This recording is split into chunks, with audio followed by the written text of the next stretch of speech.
नमस्कार मंडळी, तुमचं स्वागत आहे माझ्या नवीन एका सुंदर अशा व्लॉगमध्ये. म्हणजेच की आज आहे 15 जून, एक नवी सुरुवात. म्हणजे 15 जून म्हणायला काही हरकत नाही. म्हणजेच 15 जूनला सगळ्यांचीच नवीन सुरुवात होत असते, म्हणजे शाळा सुरू होत असते मेन म्हणजे. आणि आपल्या मुलांची शाळा सुरू होत असताना आपलं बालपण, आपली शाळा, त्या जुन्या आठवणी सगळ्या काय होतात, जाग्या होतात. आता काय होतं आहे, आपल्याला एक महिनाभर सुट्टी होती, छान अशी सुट्टी होती, निवांत सगळं चाललं होतं. पण आता शाळा सुरू झालेली आहे. परत इथं पुण्यात तरी मॉर्निंग शिफ्ट, आफ्टरनून शिफ्ट असते. माझ्या मुलीची मॉर्निंग शिफ्ट आहे, त्यामुळं लवकर उठावं लागतं, 5ला तरी उठावंच लागतं. म्हणजे मग बाकीचा स्वयंपाक, ब्रेकफास्ट, घरातल्यांचा ब्रेकफास्ट वगैरे होऊन मग मला 9 वाजता परत क्लास असतो. हे सगळं रुटीन जमायला आता थोडासा एक आठवडा लागेल, कारण मध्ये म्हणजे नाही का 5ला उठत तर नव्हते, सुट्टी होती त्यावेळी 6ला किंवा 6:30ला वगैरे उठायची, कारण मिस्टरांचा फक्त डबा असायचा. त्यामुळं आता आजपासून सगळी नवी सुरुवात असं मला वाटायला लागले. म्हणजे नाही का खूप दिवसाचा गॅप आणि परत नवीन सुरुवात, असं म्हणजे 1 महिन्याची सुट्टी होती पण खूप सुट्टी होती असं वाटत होतं. पण ठीक आहे, हे तर वर्षोनवर्षी कायमस्वरूपी चालतच राहणार आहे. पण एन्जॉय पण मी तेवढाच करते. तर आज सकाळी लवकर उठले होते मी. माझ्या मुलीला थोड्या वेळा मी उठल्यानंतर 1 तासाभराने उठवलं, म्हणजे तिला 6ला उठवलं, कारण स्कूल थोडीशी लांब आहे आणि सोडायला मला गाडीवरून मलाच जावं लागतं, व्हॅन वगैरे लावलेली नाही आहे. तर मस्त मी उठले, दोडक्याची भाजी केली, म्हणजे माझं सगळं आवरलं, देवपूजा वगैरे केली. देवपूजा मी तिला स्कूलमध्ये सोडून आल्यावर केली, पण माझं आवरलं अंघोळ वगैरे. त्यानंतर चपातीची कणिक मळली, चपात्या केल्या, दोडक्याची भाजी केली, पावट्याची आमटी केली, भात केला. हे सगळं मी सकाळीच केलं, कारण मला फिजिओथेरपीला पण जायचं होतं. थोडंसं माझा लेग पेन चालू आहे म्हणून हे सगळं केलं. त्यानंतर लवकर स्कूल सुटणार होती, त्यामुळे मी तिला लवकर जाऊनही आणलं.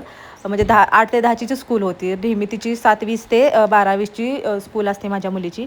आणि हे सगळं केलं, ब्रेकफास्ट वगैरे सगळं झालं. परत तिला जाऊन आणलं, स्कूलमधनं आणलं, आणि त्यानंतर मी फिजिओथेरपीला गेले. तर आज सगळ्याच आयांची अशी धांदल उठली असणार आहे. हे करायचं आहे, ते करायचं आहे, इकडं जायचं आहे, तिकडं जायचं आहे, मुलांचं हे व्यवस्थित झालं पाहिजे, ते व्यवस्थित झालं पाहिजे, युनिफॉर्म, स्कूल बॅग्स. आणि हे करताना म्हणजे अशी धावपळ पण होत असते आणि आनंद पण होत असतो का असं. तर आता माझ्या मुलीचं सगळं मी आवरत वगैरे आहे. तर बघा तुम्ही सगळा व्हिडिओ. आणि याच्यानंतर पुढे मी एक भोपळ्याची रेसिपी पण मी आज केलेली आहे, ती पण ह्याच्यामध्येच ॲड केलेली आहे, ती पण तुम्ही नक्की बघा.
तुम्ही बघितलंच आहे, मी हा भोपळा छोटासा आणलेला आहे. तो आधी मी धुतला बरं का मस्तपैकी, आणि त्यानंतर कट केला. कट करताना पण खूप छान व्यवस्थित कट करता आला, कारण छोटासाच होता. त्यानंतर त्याच्यातल्या बिया सगळ्या वेगळ्या काढल्या. बिया सेपरेट केल्यानंतर त्याचे परत मी तुकडे तुकडे केले, कारण ह्या भोपळा मला शिजवायचा आहे. मी खिसून वगैरे भोपळा घाऱ्या करत नाही. मी बरेच व्हिडिओ पण अजून एक व्हिडिओ पण टाकलेला आहे माझ्या दुसऱ्या चॅनलवर, पण बरेच माझे भोपळ्याच्या घाऱ्याचे व्हिडिओज आहेत. तर आता मी या मोठ्या कुकरमध्ये ह्या भोपळा जो चिरलेला आहे ना, मी अगदी थोडंच वाटीभर पाणी घालून मी तो शिजवायला टाकणार आहे. जास्त पाणी घातलं की ते पाणी सगळं वेस्टच जातं. तर आता मी 3 शिट्ट्याच फक्त काढणार आहे, जास्त पण काढणार नाही. तर इथं आपल्या भोपळा शिजून झालेला आहे. तो आता मी एका आपल्या स्टीलच्या पाटीमध्ये घेणार आहे, कारण मी त्यातच पीठ मळणार आहे. तर त्याची साल चाकून सेपरेट करायची इतकी गरज नाही, पण मी तुम्हाला दाखवत आहे. तुम्ही हाताने जरी ओढून काढलं तरी ते आतला गाभा निघतो आणि साल आपली वरची साल आहे ती सेपरेट होते. तुम्हाला जरी येणं काढायचं असेल तरी पण तुम्ही काढू शकता.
हाताने आणि चाकूने दोन्हीने पण तुम्ही त्याची साल काढू शकता. आणि त्यानंतर इथं माझी सगळ्याच भोपळ्याच्या साली काढून झालेल्या आहेत. तुम्हाला इथं माझ्या भोपळ्याच्या सगळ्याच साली काढून झालेल्या आहेत. आता त्याच्यामध्ये मी हाताने असा खिसून किंवा मी विळीने चाकूने असा चिरलेला मी त्याच्यामध्ये गूळ घालणार आहे.